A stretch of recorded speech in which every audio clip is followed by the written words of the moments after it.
साध्वी विश्वरूपा जी, आपको क्या लगता है सनातन का अपमान क्यों?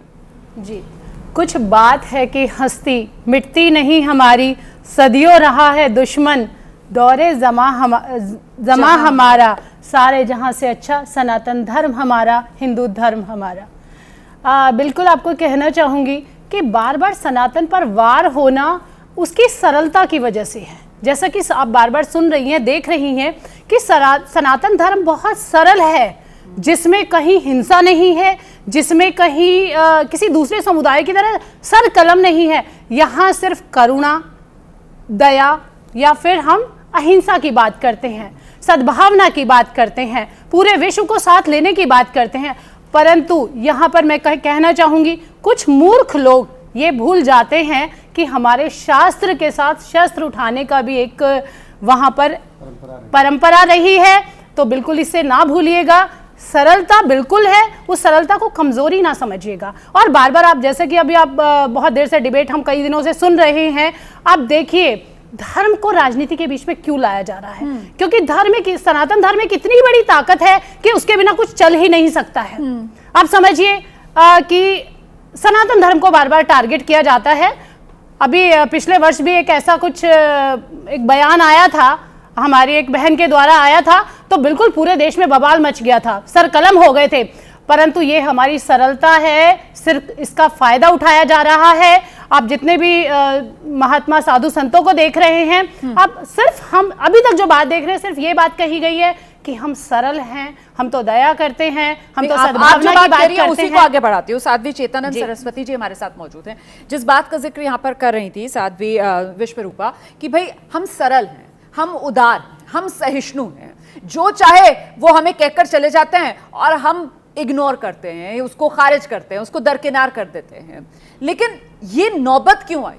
क्या इसकी जड़ में कहीं ना कहीं वो धर्म को, जो वोट बैंक की राजनीति के लिए खास तौर से एक हथियार के रूप में इस्तेमाल किया गया, उसी ने यहां तक पहुंचा दिया? नहीं, देखिए रोमाना जी, फैक्ट ये है कि सनातन, अभी बार बार डिबेट में आ रहा था वर्ड शाश्वत। ये शाश्वत सत्य है कि सूरज कहाँ से उगता है, हमें सबको पता है।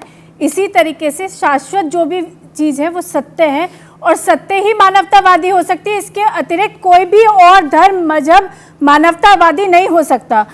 जहाँ तक बात सनातन की है और जिस तरीके से स्टालिन ने कहा है, तो हमें ये ध्यान रखना चाहिए कि षड्यंत्रकारी नीति है जो देश को, आज हम चंद्रमा पर पहुंच गए जब बहुत सारे विकसित देश नहीं पहुंच पाए, वहाँ भारत के वैज्ञानिकों ने ये कर दिखाया कि हम चंद्रमा पर सुविधाजनक तरीके से लैंड कर गए, और वहाँ से अब सूर्य की ओर जाने की हमारी तैयारी है। ये जो विकास का मार्ग प्रशस्त हो रहा है पिछले कुछ समय में, ये जिस तरीके से भारत विकास के मार्ग पर आगे चल रहा है, इसको अवरुद्ध करने के लिए ये INDIA जो गठबंधन बना है, ये गठबंधन चाहता है कि ये देश हिंसा की आग में आगे बढ़े, ये देश विध्वंसक नीतियों पर आगे बढ़े। क्योंकि सनातन तो मानवतावादी है ही, और सनातन के सिवा कोई और मानवतावादी हो ही नहीं सकता। जो लोग इतने असहिष्णु हो कि कहीं पर कोई कार्टून बनाया जाए और वो भारत को जिहाद की आग में झोंक दे, उनसे, और जो एक नुपुर शर्मा के बयान पर सत्तन से जुदा करने की बात कहने लगे, तो निश्चित रूप से ये तय हो जाता है कि किस तरीके से षड्यंत्रकारी सारी ताकतों ने हाथ मिलाया है और देश को विध्वंसक रास्ते पर डालने का ये प्रयास किया जा रहा है। हमारी सहिष्णुता सिर्फ तभी तक है जब तक आप हमारा सम्मान करते हैं, क्योंकि हमें सिर्फ अहिंसो परमो धर्मा नहीं सिखाया गया, धर्म हिंसा तथैव भी सिखाया गया है। अगर आप हमारी चुप्पी को, हमारी सहिष्णुता को, हमारी सरलता को तोलने का प्रयास करेंगे, तो मैं स्टालिन जी को आपके मंच के माध्यम से बताना चाहती हूँ कि स्टालिन जी, यहाँ एक बार ऐसा भी हुआ, मुझे ब्रेक लेना है, लेकिन ये कहते हुए कि अगर साधु, महात्मा, संत, साध्वियां भी यहाँ पर इंडिया गठबंधन और एनडीए इस तरीके से भेद करके चर्चा करने लगे, फिर तो इस सनातन सम्मेलन का कोई मतलब ही नहीं रहेगा। क्योंकि इंडिया गठबंधन को आपने निशाने पर ले लिया, लेकिन वो एनडीए गठबंधन, उस एनडीए गठबंधन में जानती हैं आप कौन है? संजय निषाद जी हैं। संजय निषाद जी का बयान ध्यान है आपको? संजय निषाद वही है जिन्होंने कहा था कि प्रभु राम जो हैं वो राजा दशरथ की पुत्री नहीं है। उस एनडीए गठबंधन में कौन है जानती हैं आप? उस एनडीए गठबंधन में जीतन राम मांझी हैं। जीतन राम मांझी ने क्या कहा था जानती हैं आप? जीतन राम मांझी ने कहा था प्रभुराम जो हैं वो काल्पनिक पात्र हैं, प्रभुराम से ज्यादा कर्मठ तो रावण है।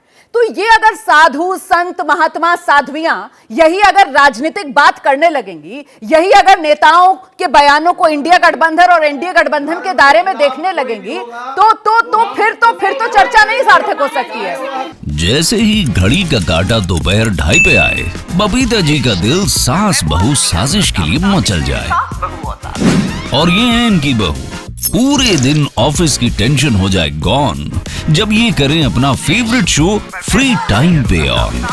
इनकी तरह आप भी देखिए अपना फेवरेट शो अपने टाइम पर और डाउनलोड कीजिए एबीपी लाइव ऐप अपने स्मार्ट टीवी पर।